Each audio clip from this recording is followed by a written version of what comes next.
latest from Fit for a King Blood Pact. It's Tuesday, June 16th, 2026. I hope you're doing well. Yesterday was a weird day. It was my first time ever doing both afternoons here and afternoons on Z103, literally the next room over. And there were a few listeners that hit me up. They were like, hey, what are you doing on that station? One of our listeners, I would say, is forced to listen to Z103 at work. I realized something. I realized yesterday that, K-Bear doesn't necessarily get played in businesses because it, quote, might scare people off. Quit playing that screamy music, that kind of thing. Why did the music bed stop? What is going on here? Okay, there we go. Anyway, yeah, people complain for some reason about K-Bear being played in businesses. If I walk into a business and they're blasting K-Bear, I know to trust that place, all right? I forget that Z103 is essentially the grocery store radio station, so I better not say anything controversial on there. Otherwise, someone walking down aisle 4 might hear me and go, how dare their afternoon guy say that? Anyway, it's Peaches here. If you want to get a hold of me, you can over at 208-535-1015. I saw this and I laughed because truly I don't understand why people want to climb Mount Everest. I don't. Why is that such a thing? It's a dangerous, dangerous hike. I've been on dangerous hikes before. This is a whole other level. French engineers, though, they're training this robot to climb Mount Everest. Good. Send the robots up there. Why do we need to be up there? The team launched the extreme mission to test a new humanoid robot in the freezing cold, pushing its batteries and moving parts to the limit. The machine just finished a huge hike up a snowy 20,000-foot volcano in Ecuador while wearing special winter booties and a warm jacket. There's more work to be done as the robot walked on its own through the easier sections, but had to be carried across the steepest spots. So you're telling me somebody was with that robot the whole time? There was an engineer with that robot carrying it? As if the hike wasn't already bad enough. You're telling me a real person to be like, okay, let's it's like the movie Holes, where he carries Madame Zeroni up the mountain. The engineers are already looking forward to their next goal of sending machines like this into deep areas like the Amazon rainforest to help workers protect nature and watch wild animals. Okay, so they're at least doing it for a good cause, but I can only imagine they send up some actual scientists like, hey, nose goes, to go with the robot. That one guy who doesn't want to do it goes up there with them. Maybe they'll make a movie about that. I'm sure they will. Some Netflix film about getting lost in the woods with a robot, having to fend for having to have this dynamic duo fend for themselves against wildlife or whatever's out there. Anyway, it's Peach's Pit Party on K-Bear 101. We'll be right back. With doing these two radio shows, both on K-Bear and Z103, I have to talk about a lot, and I can't get distracted.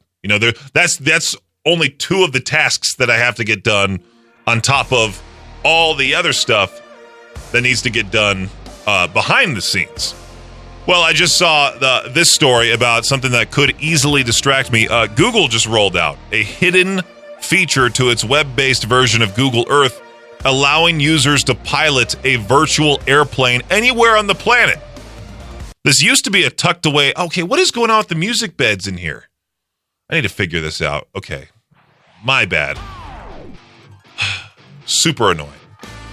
This used to be tucked away as a secret feature that required a clunky desktop software download. Now anyone can zip around the planet for free using a web browser, mouse, keyboard. Users just need to get the Google Earth webpage, click on Explore Earth, open the Tools menu, and select Flight Simulator. Great, now I'm going to be distracted by that. I'm going to try my best to actually get it working here on this old Z103 computer. I'm in the Z103 studio. This is where I'm stationed now. It's so much better compared to the Cannonball studio, because in the mornings when I get here, Victor's in the K-Bear studio. And that K-Bear studio has the best AC on the planet.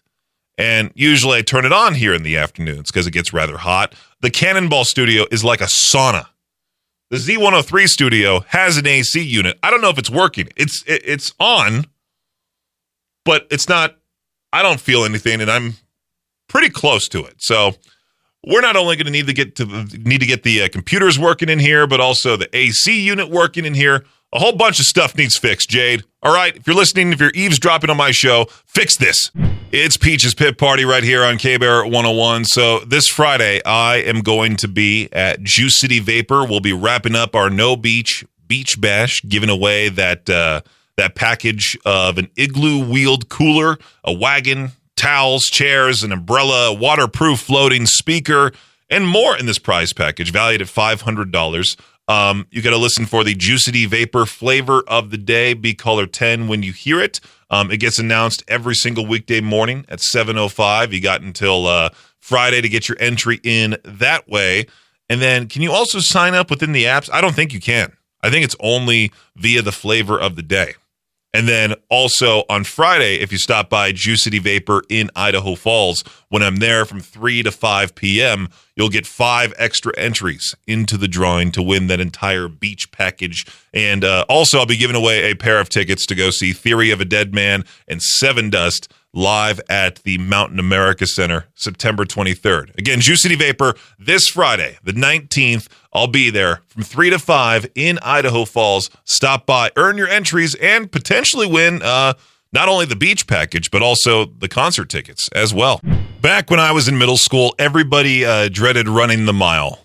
I thought it was the longest distance ever. And then I increased my personal running later down the line in high school to 2 miles, then to 3, then to 4, then to 5. My highest ever was 5. And 1 mile seemed like nothing. I could not imagine running, walking, hiking 55 miles. This New Jersey high school takes freshman bonding to a whole different level, is what it says here. A whole different level of stupidity, in my opinion. They send students on a mandatory 55-mile hike on the Appalachian Trail. The trek, a tradition at St. Benedict's Preparatory School in Newark, has been taking place for 53 years. The 5-day hike, which happens rain or shine, takes place at the end of the school year and is meant to mark their transition into sophomore year. You're just becoming a sophomore in high school. It's not like you're going to college or anything. It's just your second year in high school. That's about it. Before they go, students train for months learning survival skills, teamwork, how to handle the physical challenge. Once they're out there, they're split into small groups with assigned roles with minimal adult supervision, have to rely mostly on each other to finish. What are they trying out for? The Naked and Afraid show? Bear Grylls survival show? Even Survivor's totally fake. The goal is to push them out of their comfort zone and build independence, trust, and resilience. And at the end of it all, they're left with an experience that lasts well beyond the trail. Well, it's starting to sound like Mr. Sir from the movie Holes. Is that my second Holes reference today? I think it is. At the beginning part of the show, I referenced the whole Madame Zeroni. It's a great movie. If you've never seen Holes, it's a treasure, man. It's a treasure. But they're starting to sound like Mr. Sir. Like, it builds character. Digging a 6-foot by 6-foot hole, it's good for you. Going on a 55-mile hike, it's good for you. No, it's not. I've been on tons of long-distance hikes in the past. It sucks, dude. Why do people do that for fun? I enjoy a hike where you go on a trail and you go up said trail for a little while, and then you make it to the top and you go, yay, we made it. Let's take a picture. And then you go back down. My friend Matt likes to go on these extreme hikes where we go off trail. We're ascending a mountain for no reason. At one point, we were prone in the tall grass right by the Hollywood sign. No, I'm not even kidding. There was a time where there was a helicopter in the sky with a spotlight down by the Hollywood sign. Me and Matt were laying stomach down in the grass. And I'm like, what are we doing? What exactly is the point of this? He'd be the one to enjoy this mandatory 55-mile hike. I'll have to ask him if he's like a school supervisor, if he's the one that's behind this whole thing, or maybe his dad was, now he is. A mandatory 55-mile hike to go into your sophomore year. What a dumb idea. Since the music beds are acting up here in the studio, I guess I can't play my Sports Center bed behind me, so you'll just have to hear me with no music behind me, if that's okay. Since the World Cup is going on, it's taking up most of the sports report here. I apologize. Imagine an NBA team firing their head coach or an MLB team firing their manager after they got blown out in the first game of the playoffs. Well, that's exactly what Tunisia's soccer federation has done, giving head coach Sabri Lamouchi the axe after his team lost to Sweden 5-1 on Sunday. That's a blowout in soccer. 5-1, high-scoring game right there. It's the first time that a coach has been fired after just one World Cup game. Imagine setting that record. Only 3 other head coaches have been fired during a World Cup before, and it just so happens that one of the countries is Tunisia. The other 2 are Saudi Arabia and South Korea, and all 3 countries fired their coaches after just 2 games, both in the 1998 World Cup. A lot was made of FIFA making stadiums cover up any corporate names for the World Cup, but the soccer organization might have gone a bit overboard. One reporter working at Levi's Stadium in Santa Clara, California, renamed San Francisco Bay Area Stadium for the tournament, snapped a photo of at least 23 bottles of condiments with their logos covered in black tape in the press box. And in Philadelphia, another reporter took a photo of blue masking tape covering up all the names of the sponsored areas inside the stadium. Jeez. One more here. Why not? Ecuador is the latest team to fall victim to Philadelphia's Rocky statue curse. Ecuador fans put a jersey on the statue that's in front of the Philadelphia Museum of Art, which I thought was getting moved inside. I'm not exactly sure, but they placed this jersey on the statue before their match against Ivory Coast. And Ecuador was upset on Sunday by a score of 1-0. Ooh, what a high-scoring game again. 1-0. The curse has come from many teams that are usually playing against the Philadelphia Eagles in the playoffs. Teams that have lost after fans put a jersey on the statue include the 2018 Vikings and Patriots, the 2023 New York Giants and 49ers, and the 2025 Washington Commanders. I guess that does for your World Cup edition of the Shot Clock Sports Update right here on K-Bear 101. So for some reason, they're tearing up the floor on the East Idaho News side of the building. They're tearing up the bathroom floor, specifically in the men's restroom.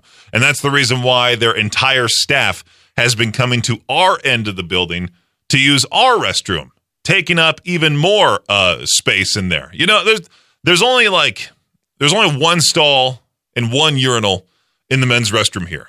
It should be bigger. We should have a bigger restroom overall. We should have multiple stalls. We should have like what the iHeartMedia building has, where there's a whole bunch of stalls, whole bunch of urinals, whole bunch of sinks. There's even the option to play the radio stations inside the bathroom. Yeah, that was a thing. Might as well have that. Might as well listen to myself while I'm doing my business. Where was I even going with this? I don't even know. I think I was because I was scrolling my phone as I was sitting on the toilet there, and I came across this TikTok talking about how Whitechapel is set to perform in a cave. And I went, what? Where?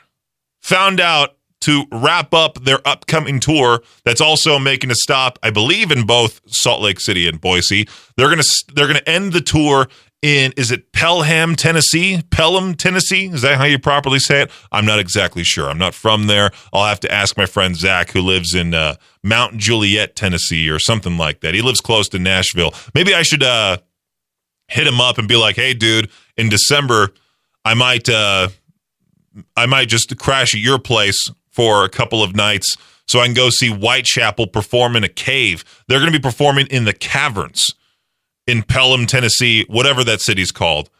They're in an actual cave. That I feel like you're going to summon something in there with Whitechapel performing like that in a cave. I bet the sound is ridiculous.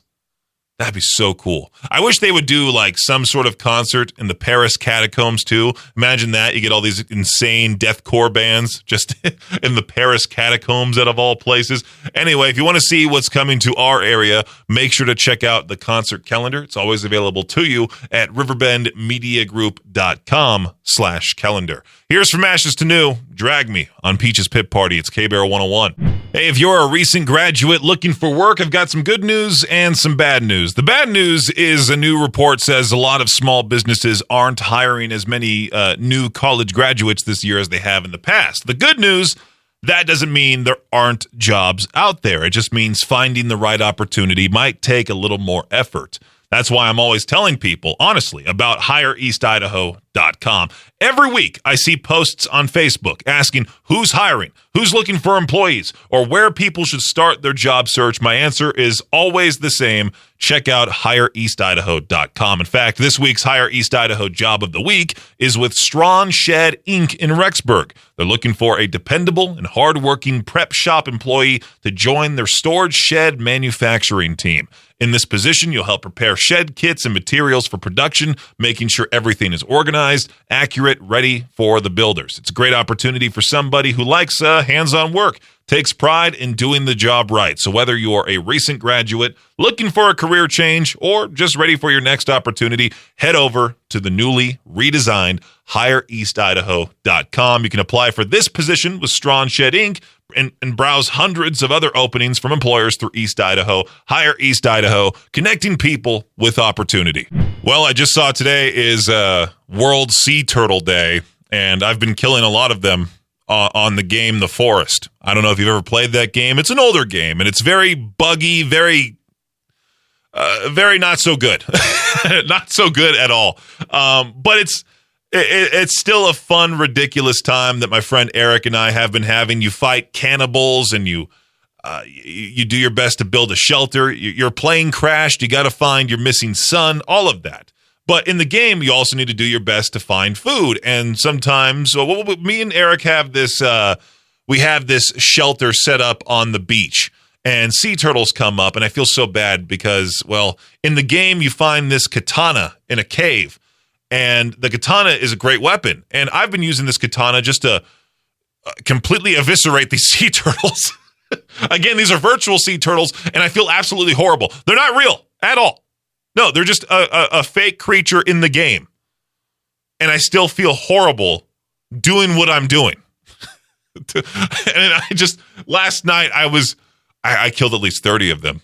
People are going to be tuning into this break, tuning into this show, maybe for the first time, or maybe just even randomly tuning in thinking, man, this DJ, he's killing sea turtles on World Sea Turtle Day, out of all places, out of all days, you know?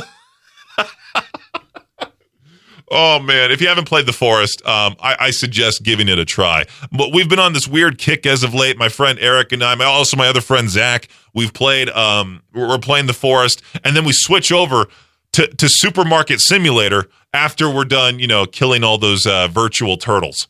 I swear, this is like the third story this year involving a dog farm. At this point, we need to start asking some serious questions. Like, why are the dogs shooting off guns so frequently in 2026? A woman says she was asleep when a gun went off next door. A bullet came through the wall, and her gaming PC actually deflected it. The neighbor reportedly told police that her dog accidentally discharged the firearm. Now, I'm not saying I don't believe it. I'm just saying that's a sentence I never expected to hear. A dog ate my homework? No, a dog ate my shotgun. The dog shot my computer. Somehow the story gets even weirder. Police reportedly said the gaming PC changed the bullet's trajectory and may have saved her life while she was sleeping. The bullet tore through the computer, was later found under her pillow. This kind of belongs in that story. It belongs in that subreddit.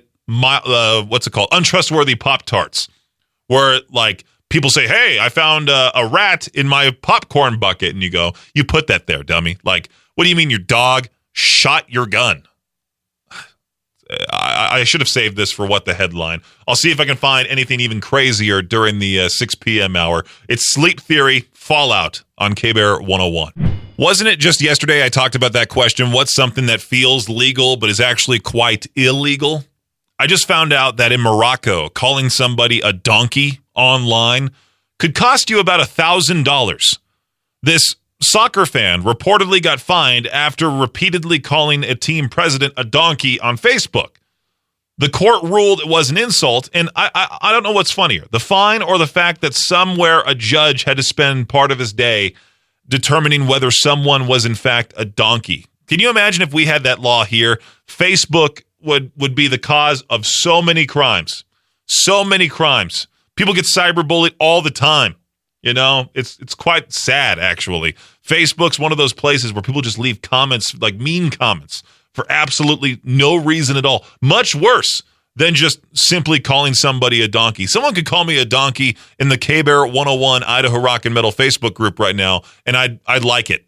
Ice Nine Kills, The American Nightmare on Peach's Pit Party. I believe on June 26th, they're going to be releasing a new song that's for the game Dead by Daylight. I think it's already been streamed by the game itself. I'm not exactly sure.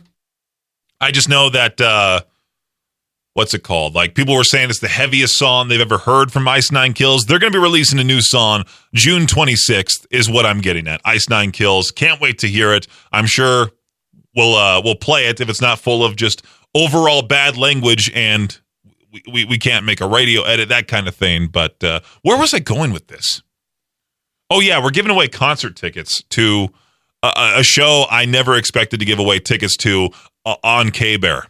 Brothers Osborne is going to be performing at the Shoshone Bannock Casino Hotel. I don't know how I went from Ice Nine Kills to Brothers Osborne, but apparently I did. Brothers Osborne, Saturday, June 20th. This Saturday, as a matter of fact. If you want tickets to that show, sign up within the apps, the K-Bear app, the Alt app, and the Cannonball 101 app. It should say in the menu like Yeehaw for Brothers Osborne or something like that. And listen for that cue to call anytime this week and B color whatever we say at 208-535-1015 to score your pair of tickets to that show. Again, happening Saturday, June 20th, Brothers Osborne at the Shoshone Bannock Casino Hotel. If you want to buy tickets, you can. Showbandgaming.com. Here's Sublime, Until the Sun Explodes.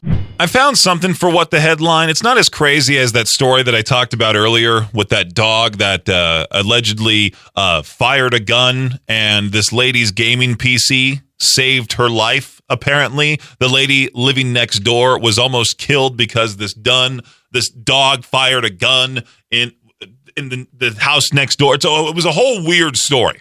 Today's What the Headline comes from Arizona.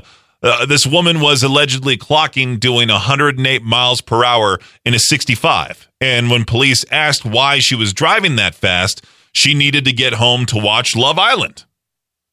I don't watch that show. Maybe it's the greatest show ever made. Maybe every episode contains the secret of the universe. I don't know, but I feel pretty confident saying it's not worth going 108 miles an hour. That's just wild. I don't think my car has ever hit I've gone 90. That's the fastest I have ever gone. 18 miles per hour faster than that. One wrong move, dude, you're done. You're done. We also are in the 101 Deadliest Days of Driving. We've teamed up with Brent Gordon Law to help you have a great and safe summer. We care that you have a great and safe summer. So make sure to be extra cautious out there. It's weird that when the winter time ends, summer's here, it's looking nice here in Idaho, everybody just decides to drive like an idiot. It's Peach's Pit Party right here on K-Bear 101. Remember the Dan Sullivan versus Dan Sullivan story I talked about a few days ago? Well, we've got an update. Apparently, there can only be one. Alaska election officials have officially ruled that the challenger, named Dan Sullivan, cannot appear on the ballot against Senator Dan Sullivan. Officials determined that the candidacy appeared designed to create voter confusion because both candidates would have appeared with the same name and party affiliation. I'm a little disappointed, not because of the politics, because of the comedy. This was shaping up to be one of the greatest election nights in American history. Dan Sullivan is leading Dan Sullivan. Dan Sullivan is gaining ground on Dan Sullivan. Sources tell us Dan Sullivan supporters are abandoning Dan Sullivan for Dan Sullivan. It would have been impossible. I have a buddy by the name of Dan Sullivan who I talk to on Discord all the time. Never met him in person. We're just online buddies. He lives in Phoenix. Shout out to him. Maybe he should have ran too.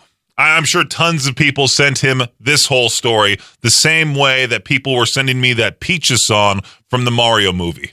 I think Victor talked about this on the morning show. This was posted in Ask Reddit. Which songs often get misinterpreted and or misappropriated by the very people it calls out, even though the song's lyrics are explicitly mocking them? That's a super long question.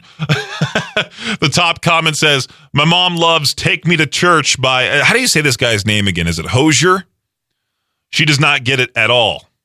I have heard the song plenty of times being played on the radio, but have I ever actually sat down and listened to the lyrics? Not really. What's crazy is that I've been trying my best to get this playlist going on my, I'm going to say the dreadful S word, Spotify.